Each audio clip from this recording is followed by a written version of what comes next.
Welcome to this edition of Surviving the Shitstorm with me, Kieran the Boy Bailey. I am very excited about this one. So I was chatting with Kim Scott over on Twitter. I say chatting, I responded to one of her tweets and she demonstrated exactly what I expected of her. Just on the back of that one tweet, she offered to do a Zoom Q&A to try and give us some advice, give us some help, some strategies for dealing with this situation. And I was massively touched by that. And happily, she agreed that we would be able to record it for the podcast. So I'm really stoked that we get to be able to share this with you. Kim is the author of Radical Candor, easily one of my favourite books of the last 2 years, and certainly one of the books I've gifted the most. I reckon I'm on my 4th edition right now, which always cheers an author up, I guess, to be fair. But the people who I've given it to and the people I've shared it with have absolutely taken value from it, and I'm absolutely 100% sure that you will do the same. So thanks to our sponsors and our partners, the guys at Vita Mojo, HGEM, Tahola, all helping us to be able to put these things out for you. And thank you so much to Kim. I'm so excited to share this with you. Enjoy. So I'm the author of Radical Candor, Be a Kick-Ass Boss Without Losing Your Humanity. At least that's the US title. The British title is more polite. It's Be a Great Boss Without Losing Your Humanity. So the other things that I do, I started a company that helps people roll out the ideas in the book. So it's sort of an executive education company. And I'm co-conspirator with Second City, which is a comedy improv group in Chicago in the US. And we've made an office comedy, a workplace comedy, to try to help teach people. It's not your grandfather's management training. It's a new way to try to teach people how to put radical candor into practice. So that's what I do. Improvising Radical Candor and radicalcandor.com if you want to learn more. Well, that sounds really cool. It was really fun. Yeah, really fun, actually. What inspired you to do that with the certainly with the training arm, to kind of take it from the comedy approach? Yeah, so I'm here in Silicon Valley, and so when I finished the book, I was talking to a venture capitalist, and of course, inevitably, we decided we must build an app to help people put the ideas in the book. And yeah, so we built one, and it didn't really work, and we built a second one, and it didn't really work. We built a third one, and it didn't really work. And I was watching my daughter, who was 8 at the time, perform in a play. And she was up on stage, and I was filming her on my phone. And she was singing the song from the 70s, Believe It or Not, It's Just Me. And I looked up from my phone and looked at my actual daughter on the actual stage and looked at the real world. And my eyes filled with tears. And it just hit me with such a force that what Radical Candor is trying to do is it's trying to remind people to put their phones in their pocket, look each other in the eye, or at least over the video screen right now, and have a real conversation. And an app was kind of a value subtracting round trip to that. So that company folded. That was a failure. So we put that to bed. But the talks and the workshops that were live, people were still enjoying doing. Mm-hmm. However, that's expensive. And right now, actually impossible. And so one of the things we wanted to do was we wanted to figure out how can we create an experience that will give people the emotional appeal of Radical Candor, that will remind people, workplace conversations are the stuff of drama, both humor and the opposite. And so we wanted to figure out a way to communicate these ideas to people that would help them put the ideas into practice, because it's really easy for me to say, be radically candid. And what I mean by that is care personally and challenge directly at the same time.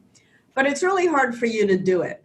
And so we really worked on thinking of new ways that we could explain these ideas and help people really put them into practice. So that's why we made the movie. That's why we made makes perfect sense, doesn't it? Sitcom. Yeah, it was kind of cool. It turns out that video is it's a high fidelity, high drama way to explain the ideas and to show what it looks like when you get it right, but also what it looks like when you get it wrong. All the humor comes in failure, not in success, actually. And so that was fun. And it was also really fun to develop. We built kind of a cheat sheet and a playbook. So a set of improv exercises you can do to put the ideas into practice. So one of the first things we do is we suggest you solicit feedback. Don't dish it out before you prove that you can take it. And so we tell people a lot of things in that. One of them is listen with the intent to understand, not to respond, which is actually a quote that I didn't come up with that. But the problem there is people don't really know how to do it. Like, it sounds good, listen with the intent to understand, but how do you actually do that? How do you actually take Stephen Covey's idea and put it into practice? And so it turns out that's what improv does. So we came up with some exercises, some ways to play with these ideas, because we practice. If you're going to learn to play soccer, you do drills. If you're going to learn to play the piano, you do scales. But where is our practice for being human? Where is our practice for having real conversations? And I searched high and low. I worked with some Stanford professors. I worked with some Harvard professors, and I found actually improv to be one of the best sources of human practice. How do you learn how to have better conversations? Sounds amazing. It really does. Really fun. And that idea of kind of listening to understand rather than to respond. As a twin, I've always. Yes, I have twins. We discussed this earlier. I love your twin examples. Well, I've always listened. I remember when we were growing up, we would be having a ruckus on a regular basis, and I would be, and I knew that we were both quite kind of good at arguing is a problem. Yes. But we were both very bad at listening, so we were just fundamentally listening for our opportunity to jump in, both feet first, and hammer our point home, rather than actually kind of listening to what Sean was saying and him listening to what Kieran is saying, which would have undoubtedly shortened the conversation drastically, not involved our poor mother in any way, shape or form. Her life would have been loads easier. So that listening to understand, it makes so much difference. Yeah, there's a simple technique. When I worked at Apple, Steve Jobs had a tendency to have strong opinions, as you can imagine. Mm-hmm. And he realized at a certain point that if he didn't switch roles with people would just do what he said. And that wasn't what he wanted. When he was arguing, he wanted you to argue back with him. Yeah. And he would if you were right, he would concede the point. But not everybody had the courage to do that with him. And so one of the techniques he used was he just switched roles. He would switch roles with people. So, for example, there was a big debate at Apple about whether or not to launch iTunes on the Windows platform. Mm-hmm. And Steve didn't want to. And thank God he allowed himself to be overruled, because otherwise we wouldn't have the iPhone, we wouldn't have the iPad, Apple Absolutely. Would maybe not exist. So he would go in and argue. These were like big company decisions, and he would go in and argue with people. But then at a certain point, when he saw them backing down, he would switch roles, and he would argue for doing it, and they would argue against it. So simple technique is just when people are fighting and you can see that ego has gotten involved, just switch roles. Was that deeply confusing to people for the first time that they kind of and were part of that process? Did they know he was going to potentially do that, or was that just something that he decided he was going to do? I wasn't in the meeting, so I don't know for sure how people felt about it. But what they said was it had become such a common thing that they grew to expect it. I think a lot of things were pretty surprising when you were working on those teams. There was another person said that summer intern was working on a sort of particular feature and came back from lunch one day, and there was Steve sitting in his cube waiting to ask him a question about it. So I think you never knew what was going to happen moment to moment there. Which in itself is an incredibly powerful thing, isn't it? I guess it kind of keeps everybody on their toes and keeps everybody kind of thinking about what's coming next. Yeah, and also as a reminder that what you do is important, and communication doesn't have to go through a hierarchy. If you're working on something and it's important and there's a question about it, Steve isn't going to ask your manager about it or your manager's manager about it. Steve's going to ask you about it, and that really drove a sense of accountability at the company. Yeah, that's a really powerful part of the culture of the business, I guess, isn't it? To be fair, to know that if he's wondering, he's going to come to you. Yes, we've all been in those. I don't know about you, but I've worked in businesses where the hierarchy is firmly in place, and you get kind of a question through 3 tiers. I'm like, come on. Yeah, it's like a game of telephone, because the information never gets transmitted correctly. So yeah. Okay. So when I was looking on Twitter, obviously we came onto this conversation because you were posting about the fact that obviously kind of the conversations that people are having right now are going to have an emotional toll. And what do you think, what is the best way of trying to manage that from your perspective? Because it's hard, we've got managers, we've got business owners who are having to lay off people who've maybe been with their business for quite some time from day one, and they're having to go and either furlough them now, which is the best case scenario for a lot of people. But before our government and your government just kind of stepped up and said, we're going to give this support, there was a lot of people who were absolutely kind of going through the mill thinking, I'm going to be making people redundant in huge, huge numbers. I mean, in the industry in this country, so hospitality in this country is the 3rd biggest industry, which I think is the same in the US. Same in the US, yeah. My brother works in hospitality, and it's hard. It's really hard right now. Yeah. And it's hard financially, and it's hard emotionally. No getting around it at all. So how would you give them a bit of advice? What would you say to them? Look, this is a way of potentially getting through this and managing that situation. Yeah, I mean, I wish I had perfect, clear answers for people, and unfortunately, I have more compassion than I do answers. But I'll share a couple of stories about times that I went through when I had to do layoffs. So in 2001, I had started a software company in New York City, and we were selling to financial services companies, and a lot of our customers, in fact, were in the World Trade Center. And so after 9/11, it was obviously a terrible time in many, many ways. I had lost someone close to me. Pretty much everyone on the team was affected. And it was unclear what was going to happen next, whether the economy tanked. It was in many ways actually not nearly as scary as this situation, but it was still pretty damn scary for us. Our office was not that far from the Trade Center. We were in the closed-off zone. And after about a week, I remember the sales leader asked me to come in and sort of rally the troops and make everybody feel better and inspire people. And I walked into the meeting and I opened my mouth. I had all these planned remarks and I just burst into tears. That was not what I was expecting to do. It was definitely not what they were expecting of me. And but it turned out to be one of the more powerful responses I could have made. So I would say if you're a leader in this situation, vulnerability is strength. And don't be afraid to show that you're hurting too. Now, you probably, if you're the leader, you're not hurting as much as the people who you're laying off. Definitely you're not hurting as much. And you need to remain cognizant of that. But I think my grandfather was a surgeon, and I grew up in Memphis in the South in the US. And my grandfather, he was Irish though, and when his patients hurt, when his patients were in pain after the surgery, he would cry. He would cry with them.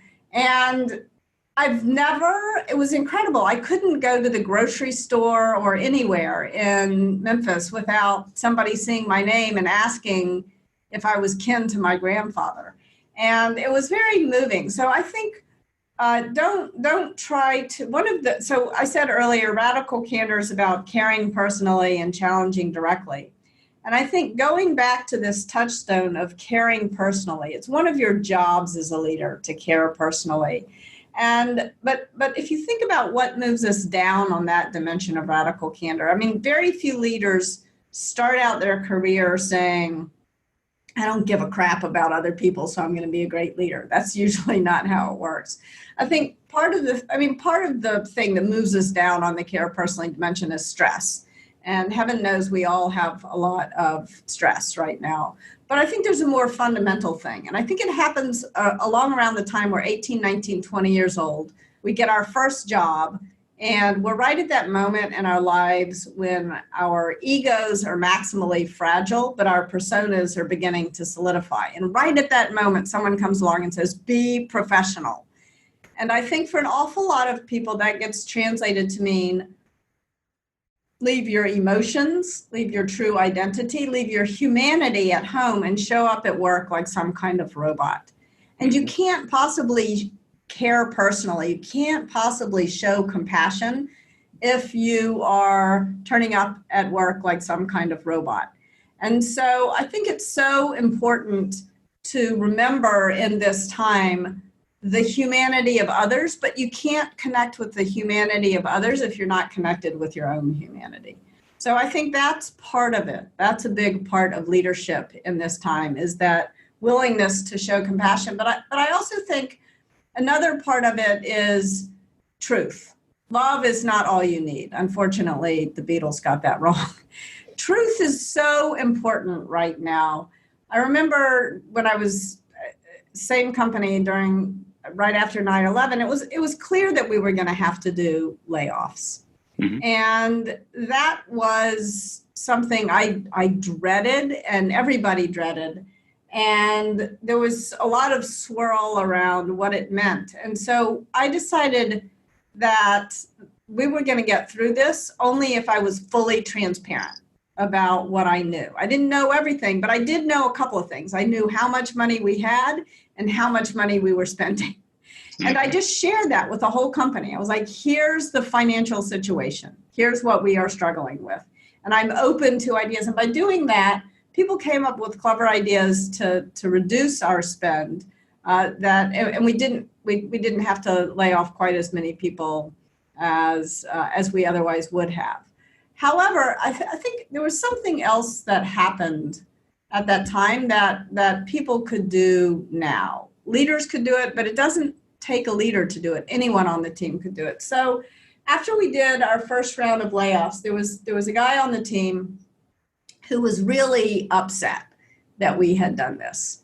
And, he was angry at me a little bit, although he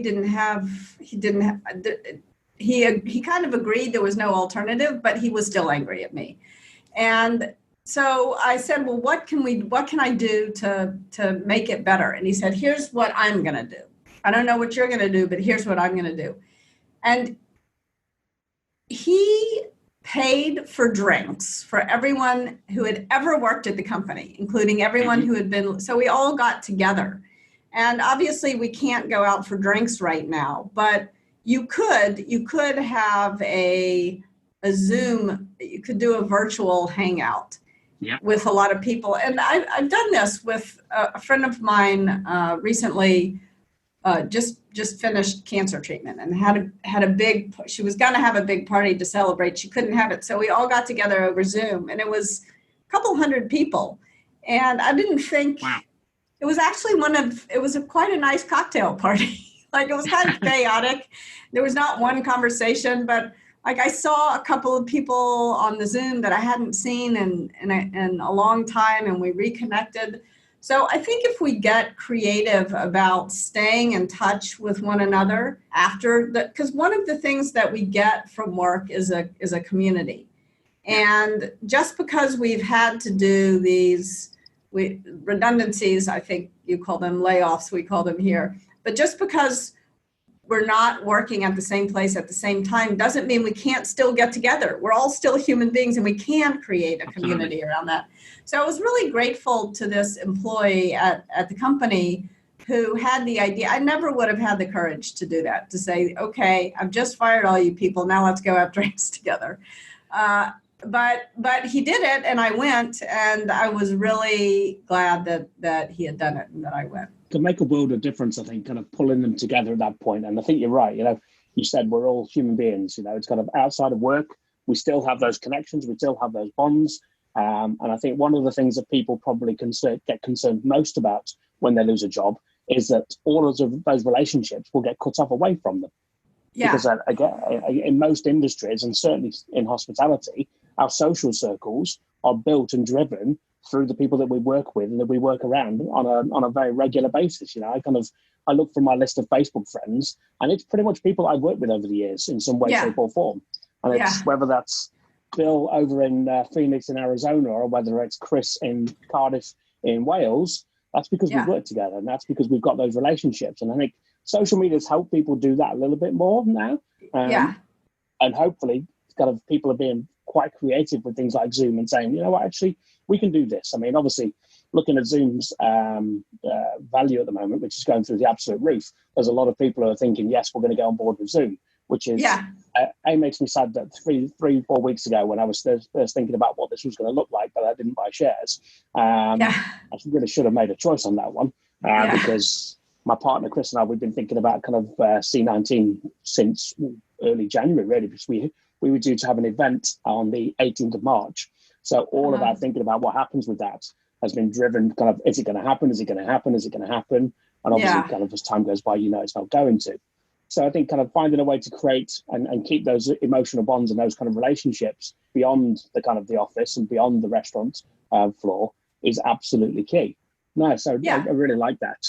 And I think it's really important to make sure that, tactical things you can do, like make sure everybody has everybody else's personal email address so that you can't, I guess you can connect on Facebook, although I've gotten off, but there are other ways to do it. But I think making sure that there's a way for everybody to get in touch with everybody. Another very specific thing that we did was we created it was a Google document with everybody's name, everybody's email address, everybody's phone number, and also things you needed or things you could offer.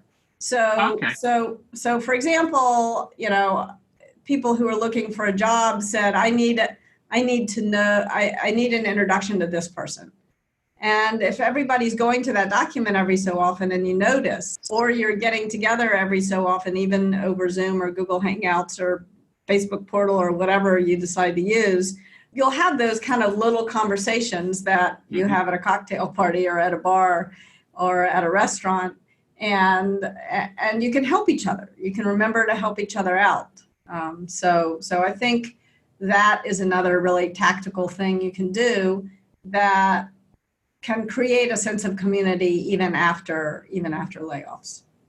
Yeah, I think I was chatting to a chap called Fergal Dooley, who's a consultant in Washington, D.C., and he was talking about the fact that the hospitality community there have a Facebook group that has just over 9,000 members.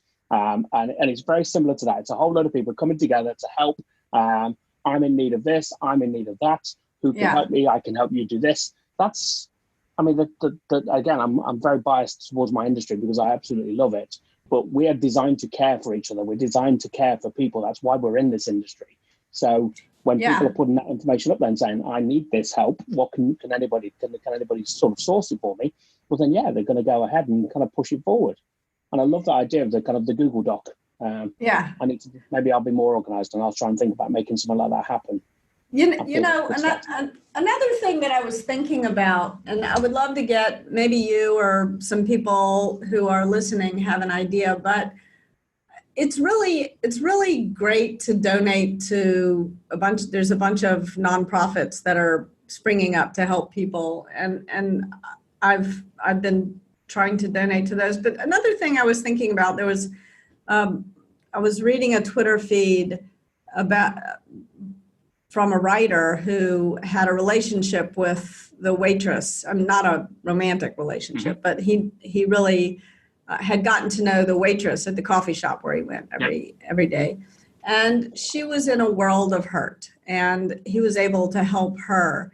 And I think like I would love to challenge every single tech worker and everywhere. So you used to go to a restaurant, find the waiter at the restaurant who's probably not waiting, and he definitely not wait, and see what you can do to help them, because a lot of the tech workers are able to work from home, and it feels so much better to reach out and connect with someone who you were connected with in the real world. So I wonder if there's a way, because I was trying to think, there's a restaurant, I have no idea how to get in touch with this waiter, but I want to make sure he's okay. Yeah. So let's try to figure out how we can do that. I bet some folks at Google would build something if we could. I would imagine they probably are. Somebody somewhere is thinking about it already. Yeah, they probably already. There is in the UK we have a charity called Hospitality Action, and they have set up so you can donate to Hospitality Action. So you can donate to them as a main charity. So it goes into the main fund, and they will support people in the industry who need a little bit of help and extra kind of care and attention to get through this. Or you can donate to specific areas. So they haven't got it down to restaurants yet, but as I live in Nottingham and I spend a lot of time working in Liverpool, I mean, I travel the country a lot, to be fair. So those areas where I would have been, and I know that kind of my money would be going into those pockets, I can say, right, so Manchester, I'm going to throw something into the Manchester pot. Liverpool, I'm going to throw something to the Liverpool pot. Nottingham, I'm going to throw something to that pot. And that will get distributed between the people in that area. The challenge is making sure those people know that that's available to them, to be fair. Yes, yeah. Those tech people could actually, as you say, we've all got those relationships with people in coffee shops, kind of restaurants where you go on a daily basis. Yeah, of course.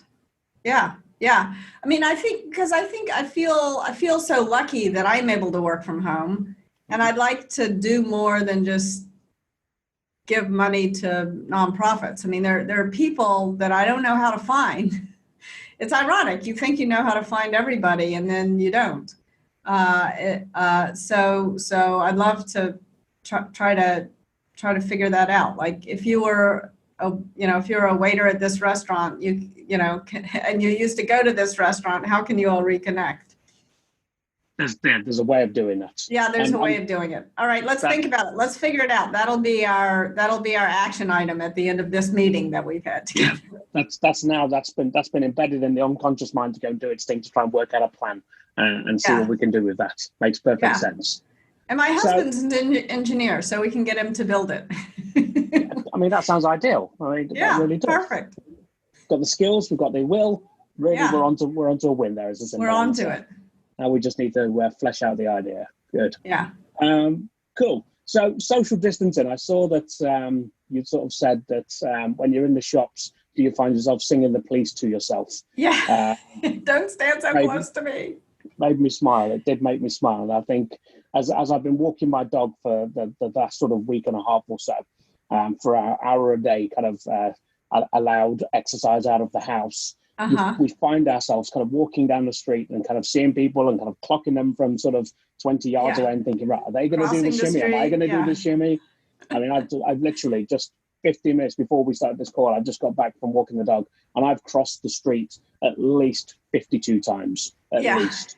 Which is good for the exercise. I feel like I might be losing weight, which feels like a win. It's always good, It's got to be. But how would you, if you were in that situation, I guess going back to that kind of caring personally and kind of challenging directly, do you think that's possible in that environment to kind of just give somebody a bit of guidance about kind of how they should be behaving?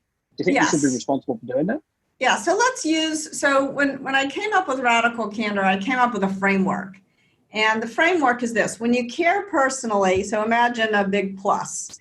So when you care personally on the vertical axis, that's care personally. On the horizontal axis is challenge directly. So when you do both at the same time, it's Radical Candor.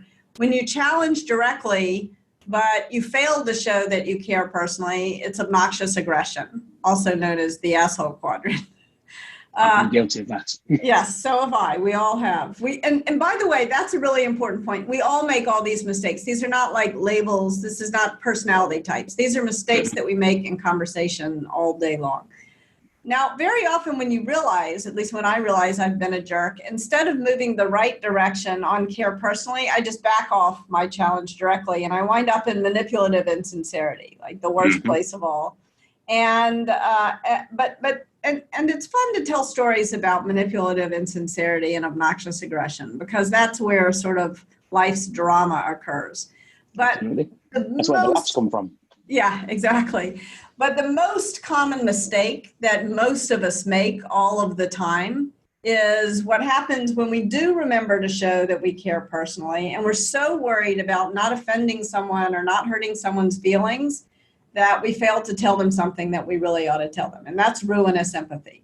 So let's say you're taking your walk and somebody is walking too close to you.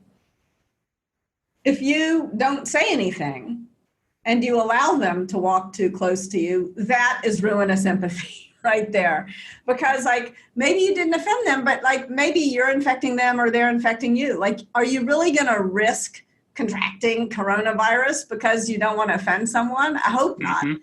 So that's ruin. And I wrote Radical Candor because I'm so guilty of ruinous empathy. Okay. So that was why I had, but one time, I'm not proud of this response, but one time I was on a walk with my children, and it was kind of a narrow path. And there was somebody talking to somebody else on either side of the path. So there was no way for us to pass 6 feet apart. They needed to get on this. And rather than the radically candid thing to do would have been to say, excuse me, would you move over to that side so we can have 6 feet to pass, right? That's the radically candid way. Yeah. Instead, I was like, that's manipulative insincerity right there. Not setting a good example for my children. And I mean, I was trying to make them laugh, but anyway, it's still no excuse. I should have done the radically candid thing. And of course, the obnoxiously aggressive thing to do is say, hey, asshole, 6 feet. Haven't you, that's obnoxious aggression. So I genuinely did that yesterday. Yeah, I've been guilty of that. I was talking to my cousin the other day, and she said, I did the obnoxiously aggressive thing. The person was like getting close, and I asked them once to back off. And they got too close again. And I just looked at them and I said, you are the worst. It's a big statement. It is a big statement. It's a big statement. So I think it's really important in these times to remember there is a radically candid way to ask someone to back off. First of all, wave and smile. I mean, look the person in the eye and smile. Like, do something friendly, and then say, I need my 6 feet, and you need your 6 feet. So let's stay 6 feet apart. So there is a kind and clear way to remind people to stay 6 feet apart, because sometimes, like in the grocery store, what was happening was people were getting engrossed in looking for whatever pasta they were looking for, and they just weren't situationally aware. They didn't realize they were encroaching on my space. And I think that's the thing, isn't it? Sometimes it's easy to make an assumption that somebody is choosing to do that, rather than it's not a deliberate action. It is just an accident. And if somebody highlighted it to them, then they would just take a little step back and go, really, my apologies. So it is. And then occasionally you get the person who thinks this is all a big overreaction. Yes. And so I dealt with one of those people recently where they were like getting close. I was like, could you please keep your distance, 6 feet? And they're like, oh, this is just a bunch of hooey. And I said, look, you can believe what you want to believe, but you are causing me fear to get close. Keep your distance for that reason. I'm not telling you what you have to believe, but you're causing me fear by getting too close. So I think another way to think about this is sort of what's going on with the person who's getting too close to you? Are they just unaware? And if they're just unaware, sort of an I statement is useful. Hey, when you get so close, I don't like it. So you're inviting them to see the situation from your point of view. Sometimes people have a different belief than you do, right? So they actually don't believe that coronavirus is a big deal, and they don't believe in the responses, and there's plenty of those people out there. And so then you need sort of an it statement, like, it is the law right now that you know, and usually people will fall in line with that, usually. And then sometimes people are just trying to bully you for whatever reason. Mm-hmm. And then you need a you statement, like you know, you're pushing them away with the you statement. So sometimes that's a helpful way to look at it as well. Nice. I know when I've talked about this, when I'm delivering leadership sessions, and I've talked about the concept of radical candor. You know, the first kind of impression for some people is it's aggressive, it is unfriendly and combative, and it's quite amazing how I guess there's folks I know pre-declined, determined to kind of look and see the negative side of it rather than just thinking, actually, you know what, this is based in kindness for you and based in kindness for me. So I'm now, if you're not going to take care of your own health, and that's if you've got the person who is, I don't believe in this, it's absolute make-believe. There are some very, very random theories out on the internet right now. Yes, there are. What's the cause of this? I mean, I love the internet, but it's a rabbit hole that you could take yourself down and find some really kind of strange ideas. You know? As you say, if that's your deal, if that's what you choose to believe, that's cool. I'm not going to tell you that's right or wrong. I'm just going to say, for me and for us right here and right now, I'm going to try and do the best we possibly can do to protect us. Because I think certainly culturally, then we all have that responsibility to kind of take care of one another right now. And if somebody's going to choose to behave in a slightly random way, so the man yesterday that I got into the obnoxious aggression with, he was clearly, he looked us and he saw us from about 30 feet away, and we were our body language was very clear that we were going to try and step out of the way, and he actually veered to walk towards her. My gosh. Dude, I mean, come on. My wife, she's much nicer than me most of the time, if I'm honest with you. And she's like, no, it's fine, Kieran, we're just doing it. I'm like, he's been an imbecile now. You know, he's doing this. He's being an asshole. Yeah, and I feel like I want to tell him that that's what he's doing. This is how he's now making me feel, that he is being an absolute complete dick. And she's like, really, Kieran, do we need to get into that? I'm like, I feel like I need to, my sweet. Yes, I feel like I need to. I didn't need to. I just wanted to. Wanted to, because it would make me feel better there and then, I guess, is the answer. Yeah. Kind of taking that away from it and just actually, just as you say, upfront, honest. This is what's good for us both now. So let's do this now, and that conversation and move along. Because all I did really was extend the kind of the 15 seconds that he was going to walk past me into being a 30-second engagement. So I actually made my own life harder. So it's about making those simple, smart decisions that don't cause yourself much more pain than is necessary, I guess, would be the way to go. Yeah. I mean, I think if there's somebody who clearly and aggressively doesn't, is trying to violate the norms that we as a society are setting for ourselves right now, I think you want to, for the vast majority of people, you just want to limit their ability to impose their beliefs on you. Now, we all probably have someone who we love in our families who we actually need to discuss this stuff with. But the random guy on the street, you don't need to change his beliefs. You just need to not let him impose his beliefs on you. Exactly that. And I guess that comes back to that simple decision. Am I going to respond or am I going to react? You know, if I'm going to choose to react, it's going to come from the irritated, angry place because my life is being disturbed right now, and it's been the stuff that I enjoyed, so I'm not being allowed to do, and I'm trying to be as cool with everybody else around me because everybody else is feeling the pain, but now I'm going to choose to react. The response would just be, you're an imbecile. I'm going to keep on walking and minimize damage. No, that does make perfect sense. And I'll be honest, I'm very lucky with my wife. She kind of... she will take the time to kind of say, Kieran, really? Was that the thing to do? And she does it in a way that does not make me want to cause her pain. So that's always a good thing as well. That's good. That's a very good. It's good. It's a good thing to be sheltering in place with someone like that. I want to come back to something you said a moment ago because there is a very common misperception of radical candor. In fact, we published a second edition of the book for this very reason, because a lot of people were using radical candor as an excuse to act like a jerk. They were confusing. Yes, they were confusing radical candor with obnoxious aggression. And so in the second edition of the book, I offer an alternative. If you feel like that's happening in your organization, you can call it compassionate candor to sort of zero in. The reason why I called it radical candor in the first place is because it's so rare. It's like, as we were talking before, radical candor is really kind of common sense. It's not love and truth are not new ideas in the world. But it is rare. We tend to think that we can either show compassion or be honest. And the truth is that you got to do both, that's a false dichotomy. And so that's the idea of radical candor. So if compassionate candor works better, use that by all means. Cool.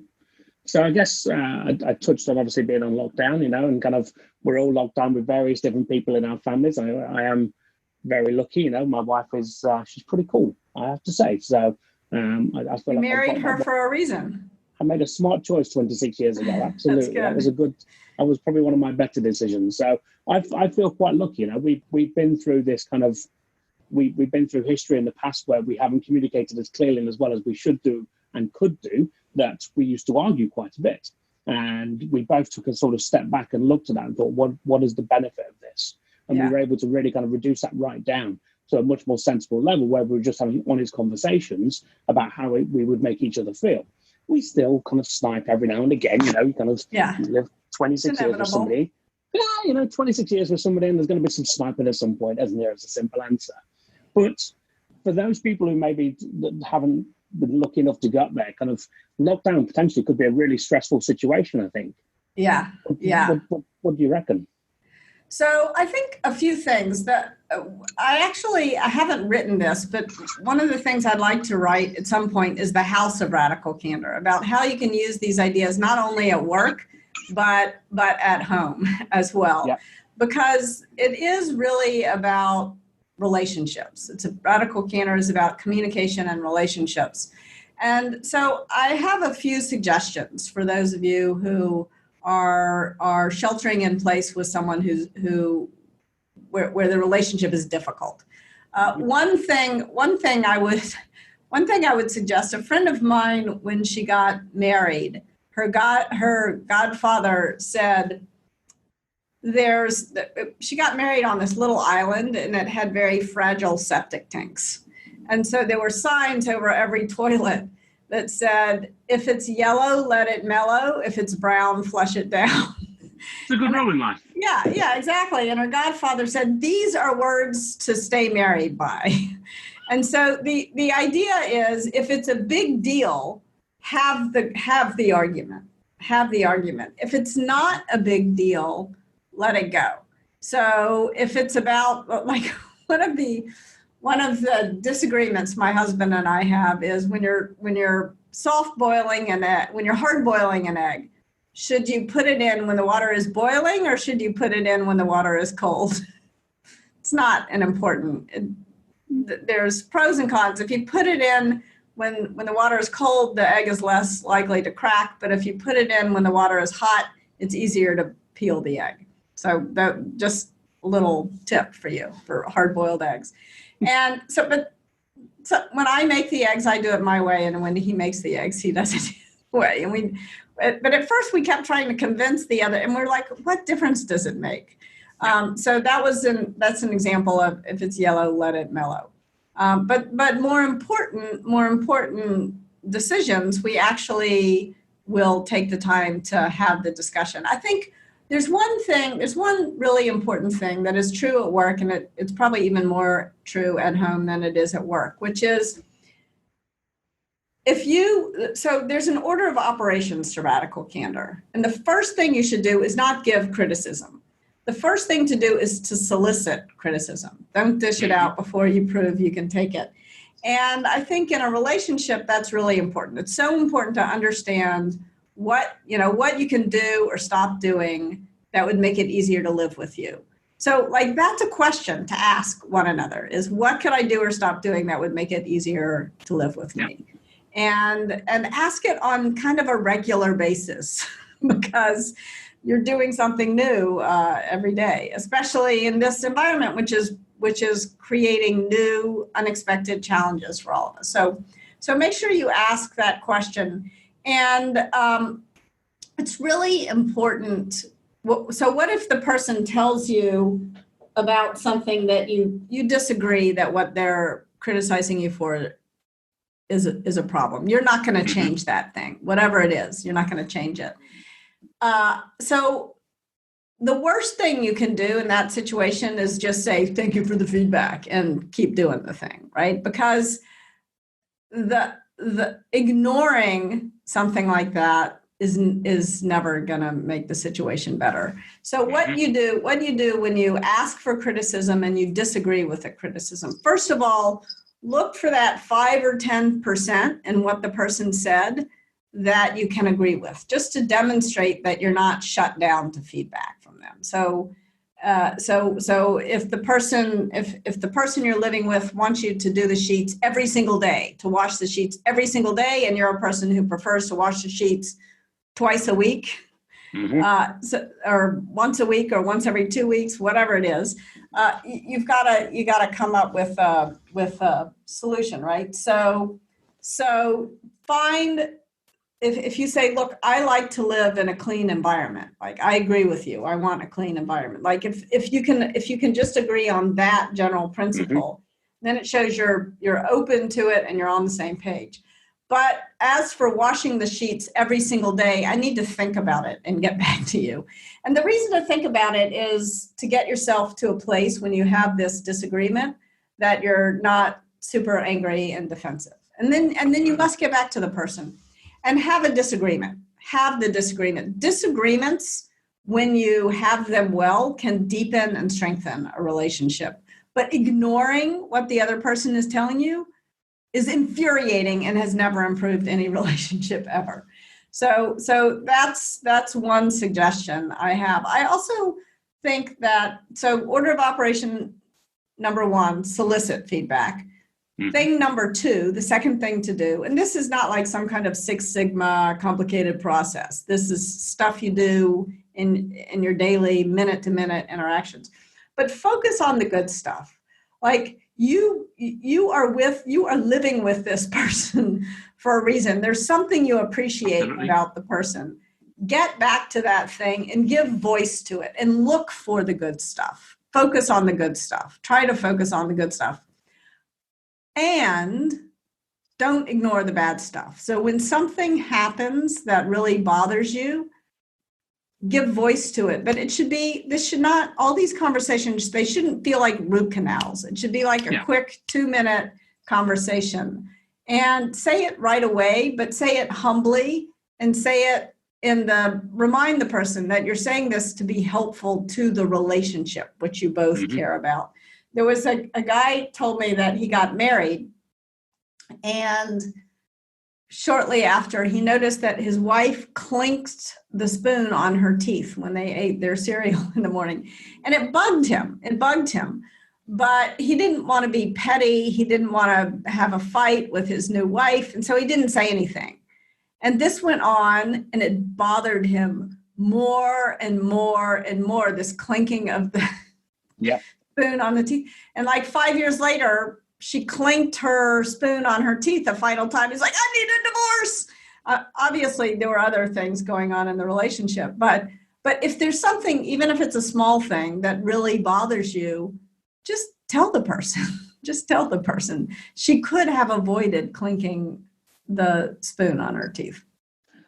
Well, that's the key, isn't it? And again, kind of when I think it's kind of when we were younger, we didn't do that. We didn't have regular conversations. We didn't just tell each other what was infuriating that day. We didn't say, though, you know what, if you didn't do that, this situation would be better. We would just let it build up and build up and build up. And then you explode and it goes 100 miles an hour and it's all emotion and it's all anger and it's all unhappiness. Rather than actually, well, I'm just going to have an honest conversation with you and just say, is there a way of us not doing this? Is there a way of making us being able to avoid this happening? And it's funny that you mentioned the spoon clicking on the teeth. My twin brother very much hated that about me when we were growing up. And, you talked about your daughter being quite smart in the way she worked. I used to do it on purpose to really grate on his nerves. Yeah. Very petty, but we've all but been very there. human, very human. Exactly that. And that's the key of this, isn't it? We all share behaviors and we all share kind of traits that every one of us is guilty of at some point or the other, recognizing that actually that person is not, probably more often than not trying to infuriate, not trying to anger you, maybe every now and again, but as a rule of thumb, that's not what they're looking for, because no one benefits from that. Well, then just tell them honestly, and hopefully at that point, then you can find a resolution through it. Just makes perfect sense. So I was chatting with one of my mentees over the last couple of days. His name's Raf Barron. He's a cracking fella, and he's worked with me over probably 13 years in different jobs. Started off kind of behind the cook line, and we worked at Hard Rock together, and has just progressed and kind of gone away and come back at different points. And now he's at a point where he's actually launched his own business as a feedback coach, which is amazing. That's great. And it's wonderful. And I said to him, he was the first person I gifted your book to, because I just knew that he would love it. And so I said to him this morning, Raf, do you have a question that you would like me to ask him that would work for you? And he was like, okay, that's a big opportunity there, Kieron. And he's a real thinker, I'll be honest with you. I'm going to have to go away and reflect on this for you. Now, if I had been a better person, I would have said it to him yesterday, so he would have had more time to reflect on it. But I'm very much a live in the moment kind of fella, which is infuriating sometimes for the folks around me. So I said to him, no, take some time. It's not until this afternoon. Just let me know. And he came back and he said he wanted to think about kind of he works with people early in their development as managers. So his question was, what advice would you give to a junior manager who's very much at the start of their journey to be able to embrace the concept of radical candor? Because from his experience and, from my experience, a lot of those junior managers who are kind of very, very new to the role are very uncomfortable with the idea of actually challenging, and having that conversation. So they kind of step back and they step away, and hopefully they stay away from kind of the ruinous empathy that they'll quite happily get there sometimes without even trying. So what advice would you be able to give them to kind of say, you know what, I'm going to get past this? Yeah. So a couple of things. One is, being a new manager for a lot of people is very uncomfortable. I know that for me, the first time I became a manager, I had the following sort of conversation with a friend of mine. My friend said, Kim, you hate the man, and now you are the man, and you're a woman. It's even more complicated. And so I think that a lot of people are uncomfortable with authority. A lot of us come to management with sort of unresolved authority issues. So I think the more you can do to lay those down, and to remember that you are going to get things done by having relationships with people. You're not going to get things done through command and control. You're not going to get things done by being loved, and you're not going to get things done by being hated. You're going to get things done by challenging directly and caring personally at the same time. So I think that another thing that happened to me early in my career as a manager is that I got an article emailed to me, the same article emailed to me by 10 people on my team. And the article was about how people would rather have a boss who's a total asshole, but really competent, than one who's really nice, but incompetent. And I thought, are they sending me this because they think I'm an asshole, or because they think I'm incompetent? And surely those are not my two choices. So I have a lot of empathy for being a new manager. It's a deeply uncomfortable situation for a lot of people. I think one of the things that you can do as a new manager that will help you more than anything else is to think of a moment in your life when someone gave you some criticism that maybe stung a bit in the moment, but that stood you in good stead for the next decade of your life. Maybe it was a teacher, maybe it was a grandparent, maybe it was a parent, maybe it was just a friend. But if you tell yourself the story about the moment when someone said something and it was hard to hear, but it was very helpful to hear. Then you can begin to offer this kind of feedback, not in arrogant, I'm better than you kind of way, but in this is a gift, and I'm giving you this gift, and it's a gift in one of two ways. It's either a gift because I'm correct in my assessment, and only by telling you this about this problem can you fix it, or it's a gift because I'm incorrect in my assessment, but only if I share with you my assessment can you change my mind. So you want to go into these conversations being very humble, expressing your intention to be helpful, and channeling whoever it was who told you the thing that really helped you. Mm-hmm. So tell yourself a story. In Radical Candor, I tell a story about a time when my boss told me I sounded stupid because I said every third word, which was hard to hear. It was hard to hear in the moment. But if she hadn't said it to me just that way, I wouldn't have gone to see the speech coach and I wouldn't have fixed the problem. Absolutely. I think he'll really appreciate that. And I know he was very excited when I told him you were going to come on and talk. So well, tell him thank you for the Radical Candor enthusiasm. I really appreciate it. It makes 4 long, lonely years of writing the book useful, helpful. Was that how long it took you to write it? Yeah, I thought I could write it in 3 months, and it took 4 years. So it was. There's a real gap there. Yeah. I was wrong in my assessment. What was that process like for you? So this is now just me being interested in this. That's the writing process. Yeah, I have written, before I wrote this book, I wrote 3 novels that never got published. So I love writing. So for me, the 4 years was a pleasure. It was not like some terrible burden. But I did, I certainly had a lot of moments in that 4 years where I wondered, what am I doing? And at one point when I was coming up with the Radical Candor framework and coming up with the words radical candor and obnoxious aggression and manipulative insincerity, I spent several weeks just iterating on that, coming up with different words and different. My husband looked at me at one point. He was like, I could come up with a random word generator that would. Yeah, but it wouldn't come up with the right answer. I actually have to struggle with it. So it does. Writing is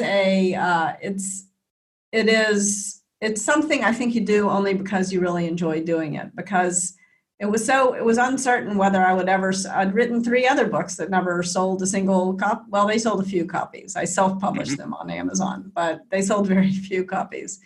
And it takes a long time. I walked away from a job in tech in order to write it. So it felt sort of financially irrational, but I'm glad I did it. I love doing it. What drove you to do that? As with all career changes, I think I was moving towards something and away from something. So the thing I was moving towards was writing. In many ways, my whole career in business was an effort to subsidize my novel writing habit. So I loved to write. I loved doing the work I was doing. So that was the positive thing. And I think that I had had a couple of bad experiences in my previous. I'm writing about them in my next book, and so I just decided, I'm not going to work in these kinds of environments anymore. I'm going to go do my own thing now. I'm really glad you did. Yes, so am I. I could not be happier with the choice, although it did seem, as I was writing the book, a little crazy at times. And the next book, you're working on that now? Yes, the next book is called Just Work, and it's about how to eliminate gender injustice in the workplace. Okay. That's a big subject and a big challenge. There's no getting around that at all. Yes, yeah. That book has been really, really interesting to write, but much harder to write, actually, even than Radical Candor was. Well, I look forward to reading it. There's no getting around that. Well, thank you. It feels like it's going to be an absolute win. Thank you so much for your time today. I've absolutely appreciated it. Just incredibly kind of you to take time out and do that. I very much will be keeping an eye out for the second book. There's no getting around that. Where, if our listeners are kind of thinking, right, she's pretty cool, I like her, which I'm no doubt they will be, where can they find out about you? Where can they kind of get on board with what you're putting out there into the ether? Sure. So radicalcandor.com is the website. And then the website for the sort of improvising radical candor. For the Office Place comedy is improvisingradicalcandor.com. And you can follow me at Candor on Twitter.